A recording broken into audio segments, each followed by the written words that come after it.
Hello, everyone, and welcome to another one of our transfer talks where Patrick Blake and myself we dive into the rumors and mostly the confirmation at this time of year. And I mean, Patrick, we've had some mega news yesterday at the Vuelta España, and that was, or on the rest day, we'll talk about Juan Ayuso, but there's so many other things to talk about as well. So many confirmations on various different levels, development teams going up to World Tour, etc.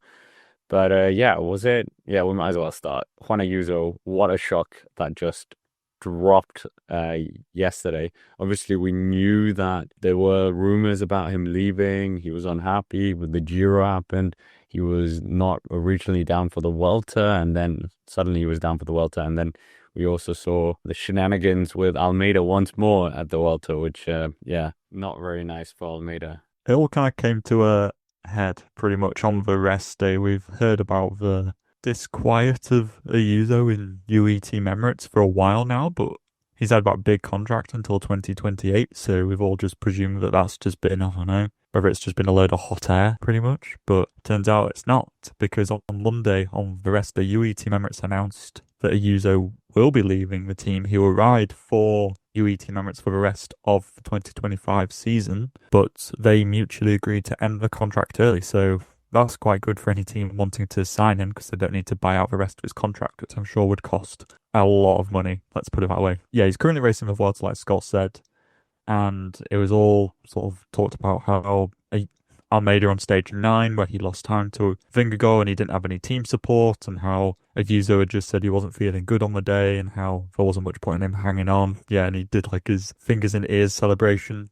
just, when he won that stage. But he has said, yeah, he'd like to thank the team for the support and opportunities they've given him, and that he's had the chance to grow and the things that he's learnt. And then Mauro Giannetti, the CEO, said, he's been a valuable talent and that their sporting project has always been focused on continuity, group harmony, and building a winning team. We believe that in the interests of both parties, this decision is the most consistent with the values that define our progression. So it's a mutually agreed departure, and I can understand why. I think that Ayuso's been a little bit of a misfit in UAE the last couple of years. He's struggled to find his feet in the ever kind of growing leadership battle in the UE Team Emirates camp with the arrival of Del Toro especially. So in a way, I'm actually quite glad to see him go, because I think that it'll be better for Ayuso and the sport to have one of the big GC contenders being on a different team rather than having them all just hoarded into one team. So I'm actually glad to see it happening, but the rumours of where he's going are still very much cloudy. Apparently Lidl Trek are leading the way with wanting to sign him because they don't have I think in their words, they don't have like a big stage hunter. I know they've got Skelmos Jensen, but they're wanting somebody, who could go for podiums in the Grand Tours. So Ayuso fits that. And apparently there are like 3 other teams, according to Daniel Benson, who are also interested, but I don't know who those are. It's very much smoke and mirrors at the moment. I mean, last time we were on Transfer Talks and talked about this, your theory of UAE would just leave him and just send him to smaller races because they can afford it. I thought that was going to happen and see him out his contract because, like you said, they didn't want anyone else to have him. So I was quite shocked when it actually happened. It was a bit like the Remco story where it's like, yeah, you're like, yeah, it might happen. And then when it actually happens, you're like, wait, it actually happened? It's like they call your bluff. But yeah, a little Trek, like you said. I mean, they have Theo Gegenhardt on their books, but it's not quite been what they want. Chicone as well, as we talked about, never finished top 10 in a Grand Tour. Skjelmose, kind of hit and miss in the Grand Tours. He had the good Vuelta last year. So someone like Juan Ayuso would be great. But I mean, the things he achieved at UAE was incredible. He's still only 22 years old and he's already won a big handful of races that most riders would dream of in their whole career. And he's already done it. If we say Little Trek is one of them, do you think the other two are potentially Ineos Grenadiers? Because they really need someone like him. Like even the Soudal Quick-Step, they just fit him into the Remco Evenepoel vacuum, or is it Movistar? I can't quite think of which team. We've also mentioned Bahrain Victorious because they like that young setup. Well, they have a very youthful leadership setup right now with Lenny Martinez and Tiberi, but maybe this would be too many chefs in the kitchen if they bring this guy in as well. So yeah, I mean, Patrick, where do you think he fits best? And with Ineos, we have to say they're linked with Derek G, so maybe you just buy both of them. That would be pretty good for them. They probably need that, if we're honest. It's also worth mentioning, yeah, nothing's been mentioned on Derek G the last week or so. No updates on that. Where would he use it? I think he would fit in Ineos because it's got quite a Spanish-speaking contingency in there. Lots of the staff are Spanish, so it works out there. GC setup, GC experience. Yeah, but I also thought, I think your reasoning of do you just the Soudal Quick-Step just plonk him into the Remco vacuum, but I feel like Ayuso would see that it didn't work out for Remco in that squad, and even though they tried to build a squad around him, the signings which they've been making as well. Okay, we'll get onto some of those later, but I think Ayuso would see that if he's wanting to be a serious GC contender, I don't think Soudal Quick-Step is a GC team at the moment. They seem to be pivoting a bit more towards their classics routes and their sprinting routes, so maybe not there. I am still surprised that Movistar isn't heavily in this conversation or, like, you know, clearly stating their interest. I think that really is just like a hand into a glove, to be honest. I don't understand, why that's not more of a viable option. But there are obviously different permutations and opinions going on rounds. Yeah, Bahrain could make sense, but like they've got, like you said, they've got Boitrago, they've got Lenny Martinez, they've got quite a lot of GC contenders in there already, and fitting another one in might just be more complicated. And again, a user will be aware of that difficulty coming from UAE Team Emirates. So I sort of think, really, I mean, gosh, here's a curveball for you. A team which seems to be making lots of signings. Key 36.5. What about just like a random, just like, they seem to be persuading all the people to be joining their squad. So if a user goes, go for like a promotion team trying to get up into the World Tour, they get invited to big World Tour events like Tirreno and the Giro, the Vuelta. So, but it's probably going to be the Tour that he's most interested in, let's face it. So I think realistically, like, Ineos makes the most sense. You don't think Little Trek? I mean, it wouldn't surprise me actually if he goes to Lidl Trek. Yeah, I guess he would fit in there, but I've never really considered Lidl Trek to be a GC team. I consider them to be more like a sprinting classic style squad, to be honest, who are good at kind of hilly one-day races, not necessarily like a Grand Tour team. I mean, what you're saying, that he wants like sole leadership, he can't go to Soudal Quick-Step because Tim Merlier is going to want a space in the Tour. Pilsen or Milan want a space at the Tour as well. So Ineos have no one really has to. Yeah, Egan Bernal, I mean, no, not really. Carlos Rodriguez, not really. So they could just be part of his climbing team. Well, I think Egan Bernal would probably just go to the Giro instead. And Movistar, Enric Mas has been kind of nowhere this year. And they really do have a bit of a vacuum, and they have a very youthful core there. Spanish youthful core. So I think you're right. Ineos, with David Brailsford having that shake-up of the team, this would be like a open goal signing because he's young. We know his talent. So he has kind of like the Ineos mold in a way. He's good in time trials. He's good in climbing. Yeah, I think this is the guy to take them back up into the GC conversation. Yeah, I think he is. But I think then, I know you said just sign them both, but they'd probably go for Derek G or for a user. So Palmy's thinking about which one they would go for, and I can't help but feel they'd probably go for Derek G. And I know that a user in theory has the higher potential at the moment, but you also have to remember that part of the reason why Ayuso has left is because he is a little bit, I don't know, there's been friction between him and teammates and leadership, battles. If there's no competition, then there's no friction. Then he knows he's the big cheese. But he just shows that he's got a little bit of an ego to him, and it depends whether that fits in with a team, like if UAE say that they're trying to build this team, I don't know, spirit or whatever, and clearly User's been cramping that up a little bit.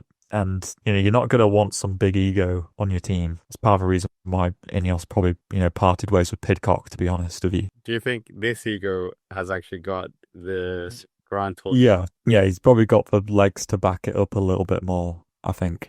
In the Grand Tours, we know he's a good one-day racer. Don't come for us Pidcock fans. Oh, yeah. Yeah, but that's also another thing. He's got that versatility, for sure.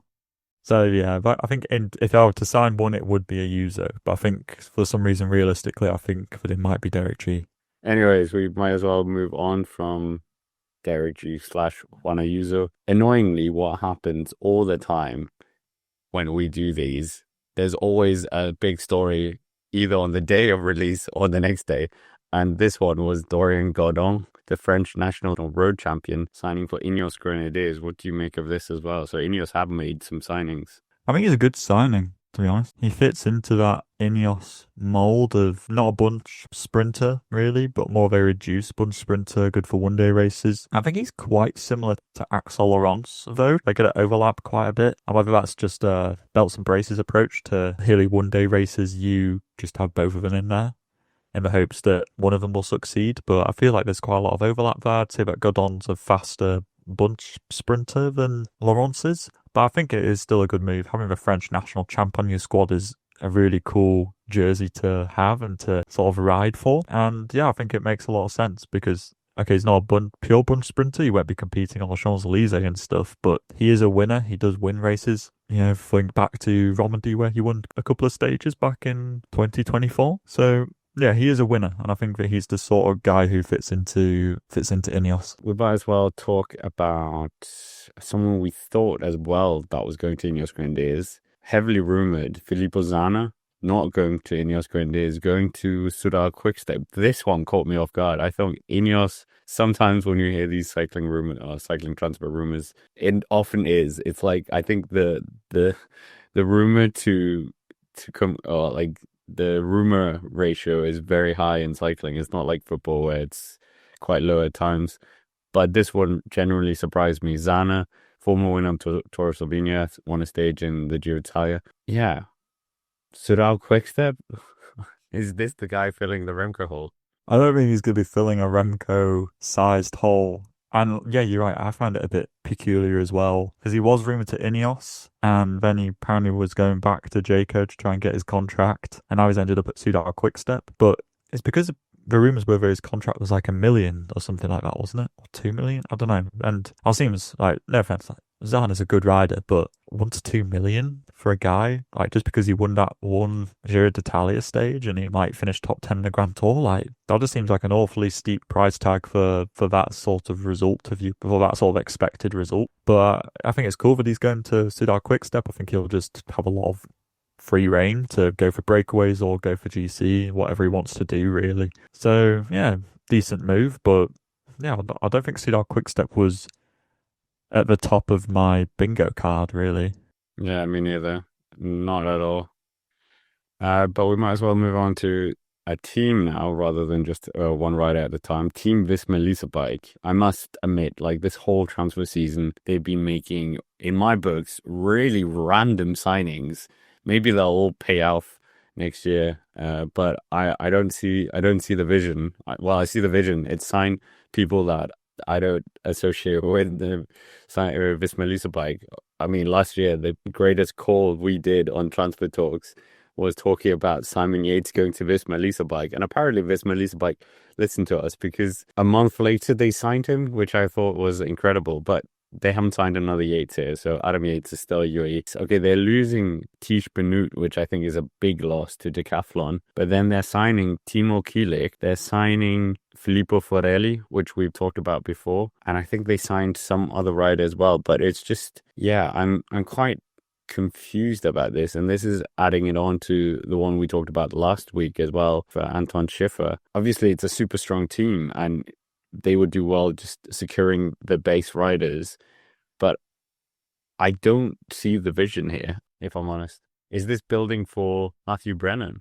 I suppose it is, because they are signing Fiorelli and Kielich as riders similar to Brennan, but not quite as good. So they sort of can support him over the terrain that he's good at. But ultimately, Brennan will be the leader. And I think there is an element of that where Visma Lease A Bike are building around Brennan and trying to, keep him in the team. And it is not the first transfers I would have expected. But you're right, Fiorelli, Kielich, they seem a bit strange to sign to Visma Lease A Bike because these guys can win races on their day, and they must know that they're coming to Visma Lease A Bike in a pure domestique capacity, right? So I feel like they're almost giving up chances of winning and that freedom from, what was it, from Bardiani and Alpecin Deceuninck, respectively, for each rider. It feels a bit weird to have these guys now as just domestiques, but I guess we're not completely adverse to that. I mean, think about like Zingler, for example, or like Jorgensen, you could even say, but Visma Lease A Bike is also very good at getting the most out of riders, so maybe they become, better riders and they win more if they go to Visma Lease A Bike. But yeah, kind of weird domestique signings, I would say. Yeah, we'll see if it pays off. I was expecting, I don't know what I was expecting, but this is not what I was expecting. Maybe they'll be great. You never know. But it looks like they're more building towards Brennan. Okay, one transfer that we talked about many years now, that never really happened, has happened now. Stefan Kung is going from Groupama FDJ to Tudor Pro Cycling, and they're also adding another former podium finisher at the Tour of Flanders in there as well, Luca Mozzato from Airbnb, and then they're promoting one of the riders as well from the under-23 team. And I mean, Patrick, we haven't talked much about Tudor. There was rumors that Filippo was unhappy with the team and maybe leaving, but yeah, Stefan Kung, we saw him moving last year. I wasn't expecting it here, if I'm honest. No, although it does make sense. Let's face it, he's Swiss. He's going to the Swiss team. It just made sense. It was like Hershey signing for Tudor. We were just like, oh yeah, that makes a load of sense. Just the same thing here. And I think it works out really well because I think for Kung, the difference between being at Groupama FDJ or Tudor Pro Cycling is kind of same. Let's face it. I feel like he'll get just about the same level of support because Tudor Pro Cycling is a very good pro continental team, and it's got Cancellara as like the manager of it, so there's like that personal relation going on as well. And again, maybe he, like a lot of people who signed for Q36.5, are being told about their goal to go to the World Tour, and it kind of, I don't know, connects with them psychologically, going, oh yeah, actually having that thing to fight for and to aim at, rather than it just being, oh, you're a part of a World Tour team and just you're not in threat of being relegated. Maybe that the chase of going to World Tour is quite appealing to riders, because it seems to be happening more and more that World Tour riders drop down to Pro Conti teams, which are really good, to go for the fight for promotion. So I think Kung and Mozzato will provide a lot of firepower for that, because they're both fantastic one-day racers. They really rack up those UCI points in like cobble classics and broad like sprinting classics for Mozzato. So I think for Tudor's great set of moves. Yeah, I think you're right. She should be very good for them and more of a free roll in a way. But moving on, and this is one that's quite interesting. We've seen Alpecin Deceuninck losing riders kind of left, right, and center this transfer window. And now two riders that I did not think was going to be moving. Quinten Hermans moving, and also the former gravel world champion, Gianni Miesman. Patrick, I don't know where to start. Oh yeah, where are they going as well? I am quite perplexed at this, and this definitely weakens Alpecin further. Yeah, I was actually just thinking that. I've got this telepathy going on.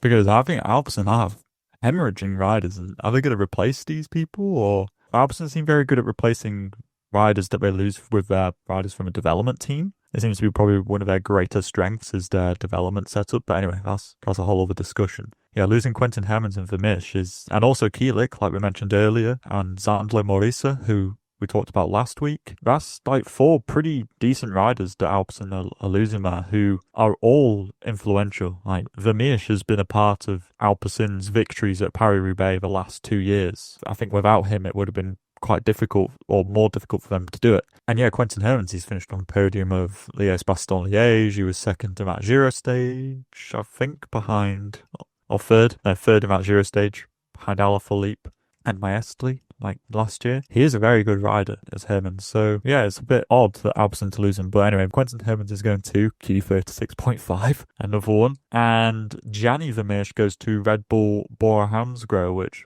a cool move for him. Consider that to be sort of a step up team-wise. He moves away from Philipsen and Groves and Van der Poel, but Red Bull Bora Hansgrohe are looking to bolster their classic squad, and Vermeersch is a great signing for that. So I think the teams which they're going to are going to really benefit from him. But I think the worry is for Alpecin Deceuninck and the number of riders that they're losing. And currently there's been no signings, or maybe they have been, but they've only been their development team riders being promoted. And it does make me wonder whether Alpecin will make some big announcement probably tomorrow after this video is after that's what will happen, Scott. They'll sign Ayuso. Imagine. And they're actually in the process. Yeah, like you said, they've promoted 3 of the development riders. That's it. No rider in. Crazy, crazy, crazy. Yeah, we might as well finish off flicking through some some different transfers. But I mean, first off, on the Red Bull front, they are promoting Luke Tugwell as well. Great team to be a youngster in, I guess, but don't come with any ambitions, I think, in terms of GC. Just wait it out almost. Do your time and then you'll get your opportunities probably presented to you at a few later years. But imagine riding for Roglic, Remco, or someone else like that. That is epic for a young rider. Yeah, it is. But yeah, you say it's a little bit concerning because he is 21, was second in the under-23 Giro d'Italia behind Omerzel, who rides for Bahrain Victorious, or at least their developments team. I'm not sure if he's getting promoted or not, but no, if I was a young rider, yeah, the prospect of riding for these great champions is very enticing, but at the same time, thinking about your future, yeah, when you've got Roglic and Remco and Hindley and Pellizzari and Vlasov and loads of other riders, you are 5th string at best. But maybe just going up to World Tour, the most important thing is learning from these top GC riders about the mentality and of being a top GC rider, and actually that's more important than the physiological gains which you get from going up to the team and the support that you get there. So I'm looking forward to seeing what Luke Tugwell can do.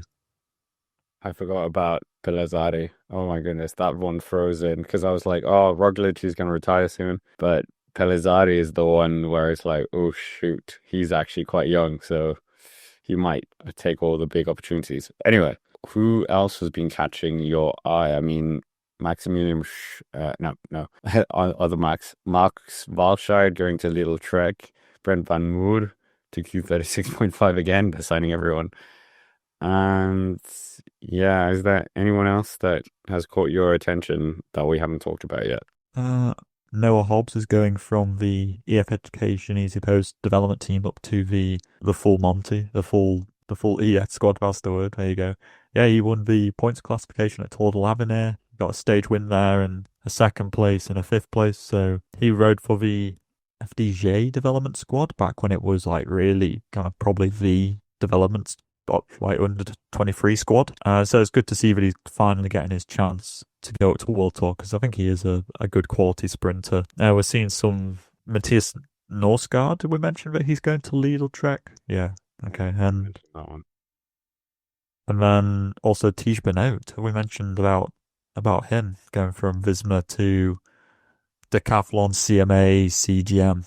I mean, we mentioned it, but we didn't really get your opinion on it. You were too distracted with the other ones. Yeah. Well, how many more letters do you want on your sponsor name? It's like fill out the rest of the alphabet whilst you're at it. I think Benoot to Decathlon, I mean, it's a cool move. He'll get quite a lot of leadership there, and yeah, I think that I don't really know. They don't have the strongest classic squad, in my opinion. I think they'll have him and Ollie Narsson. And they do have some other kind of youngsters coming up, like Tranchant, for example. And he will get more freedom than he did at Visma. But I think it's kind of weird. I felt like Benoot always fit in really well at Visma. He had a quite nicely defined role and got his own opportunities in one-day races. And like he definitely managed to capitalise on some of those and finish on the podium of Amstel and stuff. So I find that one to be kind of weird because I didn't think that Benoot really needed to move from Visma. I thought that was actually quite a good relationship. But if AG2R offer you, or Decathlon now, 30% more. Yeah, true. Yeah, exactly. Yeah, maybe it is just to have to get the pension fund in. But yeah, I think that's basically it. We don't have any more transfers left. I'm sure, as Patrick said, as soon as this drops, there will be 7-8 transfers announced by different teams, and you'll already know where Derek G and Juan Ayuso is going. But until then, thank you very much for watching. Make sure to hit the like button, subscribe to the channel if you haven't already, and do check out Patrick's own channel, I'll Do Cycling, which is currently looking at the Tour of Britain. And we will be back next time as well with more transfer. We will be back again with more transfers. But for now, thank you for watching, and we'll see you around.